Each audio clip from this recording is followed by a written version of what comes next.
I don't understand why BRICS are accumulating so much gold. For starters, the dollar payment system is about to go extinct, just like the doughbird and the dodo bird. Over the weekend, we also witnessed President Trump's ability to assist BRICS. What gave him the idea?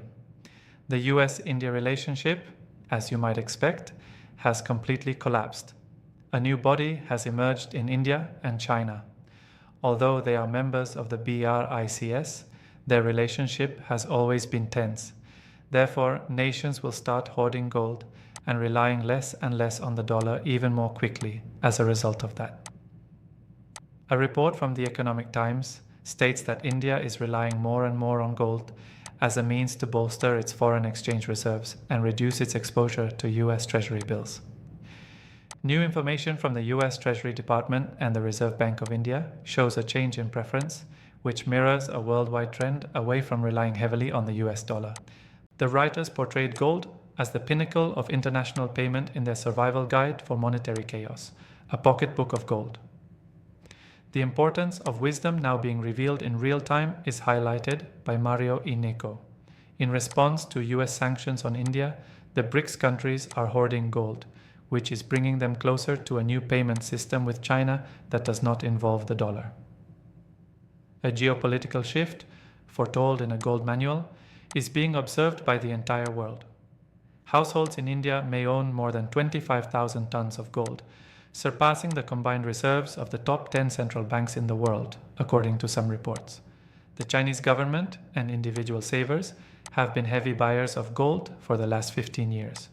Relations will probably keep getting better in the near future. One of India's most important trading partners, China, must be involved if the country is to realize its economic development goals. It is even more critical to reach out to Beijing now that tensions between India and the US have escalated as a result of the Trump administration's 50% reciprocal tariffs.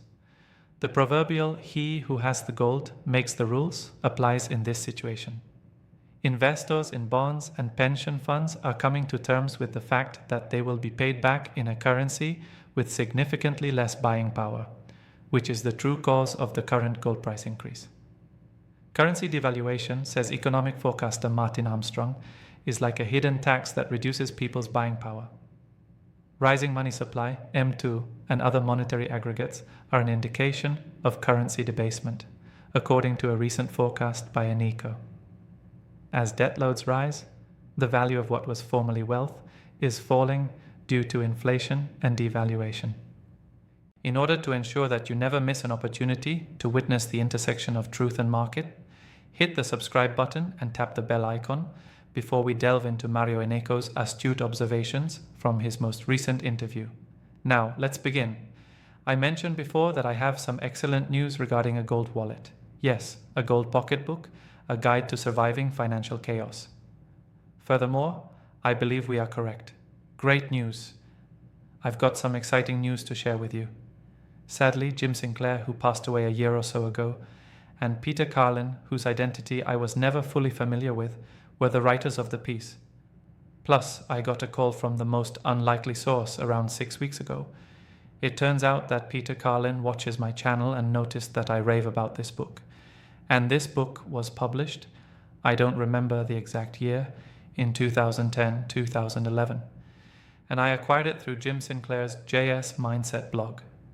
20 or 30 pounds? I can't remember. And it has skyrocketed in popularity.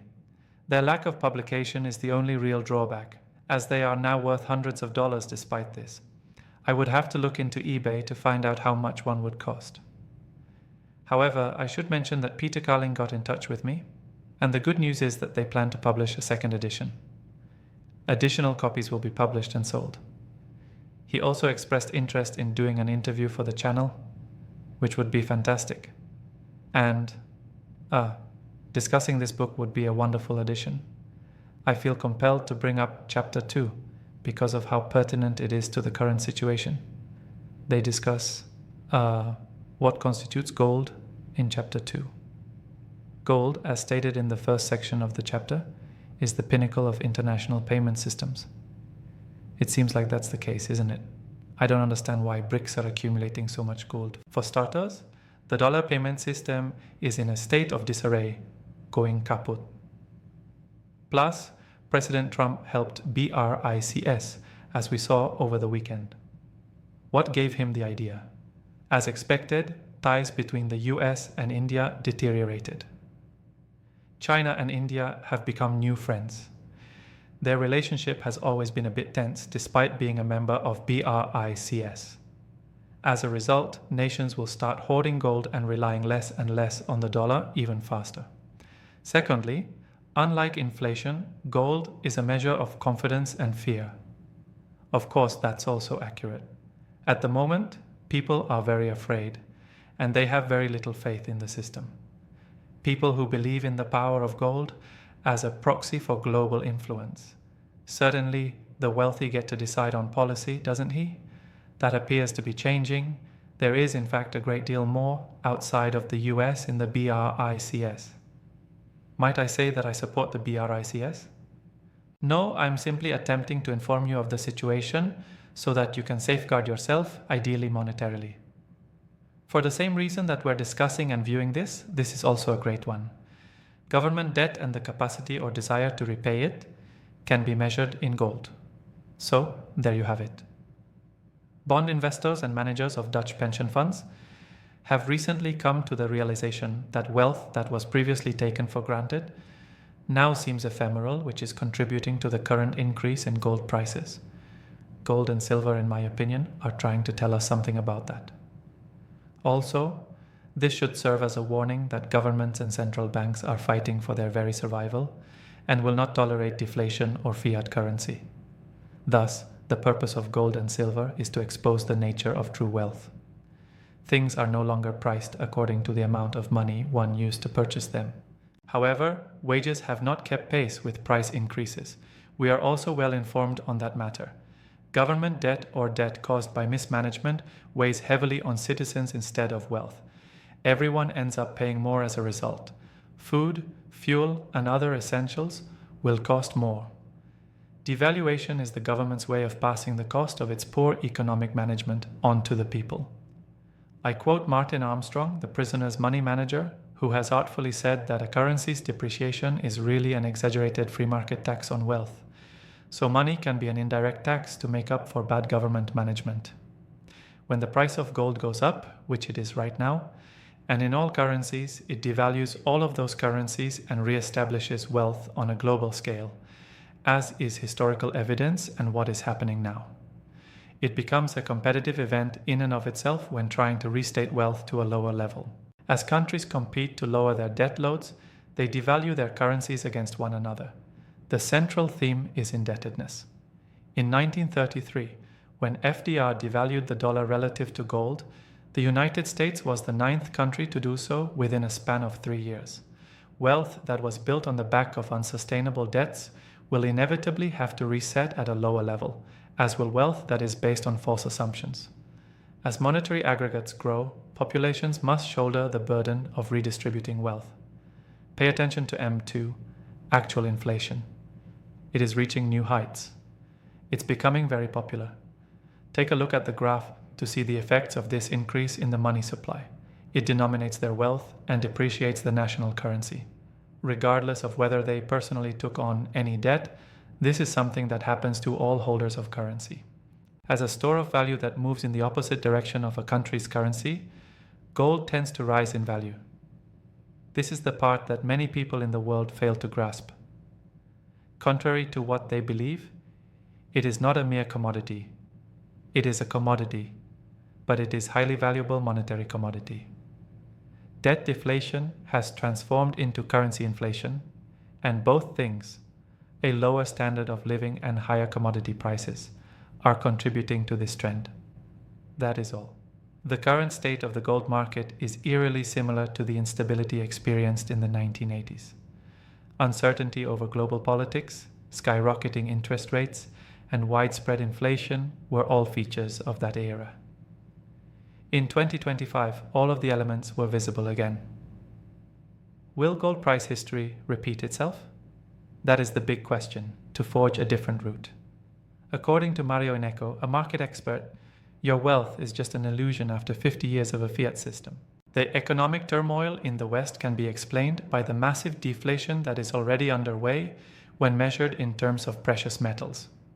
Gold is hated by central bankers because it cannot be produced magically. But as we can see from the past, all fiat currencies inevitably depreciate to zero. There is still time to get out of the system and get real wealth. Some commonplace goods may see price increases, and international travelers may see an increase in their out-of-pocket costs as a result of the worst start to a year for the US dollar in over half a century. The value of the dollar has declined by over 10% this year compared to a basket of currencies belonging to major trading partners of the United States. Returning to the interview, let us proceed. Surprisingly, they've managed to inflate the system of IOUs, or fiat currencies, so much over the past half-century, even though many people are now experiencing deflation. In terms of physical currency, specifically gold, we are already experiencing deflation. I recommend using a charting system like tradingview.com and compare many assets to gold and silver, to a lesser degree, to determine how they aren't faring compared to the actual currency. Additionally, it contributes to the catastrophic economic situation experienced by the bottom 90% of the Western world's population, particularly the bottom 50%. That is the reason behind the widespread social and political unrest in the world today. I saw that Indonesia is experiencing riots because their lawmakers approved a $3,000 pay increase, not a year but a month ago. I also believe that kind of demonstration is making its way to the West. Just wanted to let you know that I don't think it's too late to get out of Dodge before I go into why gold and silver are showing us that the emperors of central banking aren't wearing any clothes. So, what exactly does that imply? Then you should stop using fiat money. All fiat currencies, including the dollar, the pound, and the euro, historically sink to zero, as I've been warning since June 2007, long before I even started this channel, because of this fact. I love history because of that. If we want to make any kind of educated guess about what the future holds, we need to know what has already transpired. Indeed, that is the current situation. Plus, it's hardly unexpected. Since it has grown into a worldwide racket, they have been able to drag their feet on this system for quite some time. It's a global phenomenon, not limited to any one nation. Every single major economy. You can still trade your fiat for precious metals like gold and silver, though. Just wanted to give you that heads up. Selling precious metals is not like the point of my channel. Never was it that. Its original purpose was and is to forewarn people that their savings in fiat currency are vulnerable to systemic risks. But I've been wondering since 2002, where can I find silver and gold? I've been a stacker ever since. I went down the rabbit hole after buying some Krugerrands and deciding to diversify my pension for some reason. Many of you have asked, and my response has always been the same. Do your research and locate the most trustworthy dealer. By the way, have you seen where the headquarters of the central bank are? Enormous structures, classical structures, Renaissance structures. And what gives? Why? Because it's the sole criterion by which they are judged. Do you have any idea? You know, it's not very credible, is it? They could do all their work from a little office in South Dakota with just a Zoom and a few phones. Thus, massive structures are required. In Washington, D.C., we noticed that the renovation cost $1 billion. View the New York Fed Liberty Street building by searching Google. It appears to be a Medici-era Renaissance structure from Florence. Indeed, that is the crux of the matter. It's all about manipulating people's perceptions and deceiving them. However, the central bankers and their creation of fake money and credit is the only thing that truly exposes them. True money, in the form of physical gold and silver, is the only thing that can reveal that. Because of this, they have always been extremely guarded when it comes to gold. Gold is the enemy of central bankers, even Paul Volcker admitted it, because gold truly is money. No amount of wishful thinking will produce it. There is no way for nothing to be entered into a computer or recorded on a ledger. Gold and silver are considered divine currency. It's either deep in the earth or flowing downstream in rivers. You just have to dig for it. Finding it is also challenging. I think you would benefit from reading this book by Murray Rothbard because, for reasons that defy explanation, it has been the medium of exchange for human capital throughout history. He waxes poetic about the past and the economy. The US-centric monetary order is beginning to crumble as the BRICS nations speed up their gold accumulation. Why do we believe that gold's next move will be higher rather than lower? And what makes the bull case for it so interesting? Has finally come together for the conventional forces to exert their influence, even though we are still in an uncertain environment and central bank demand is expected to persist. Is your wealth strategy ready for a world where trust moves from paper promises to actual money, given that gold is once again the cornerstone of global finance? Leave a comment with your opinions. If you enjoyed this video and found it helpful, please consider subscribing to our channel and enabling notifications so you never miss a video.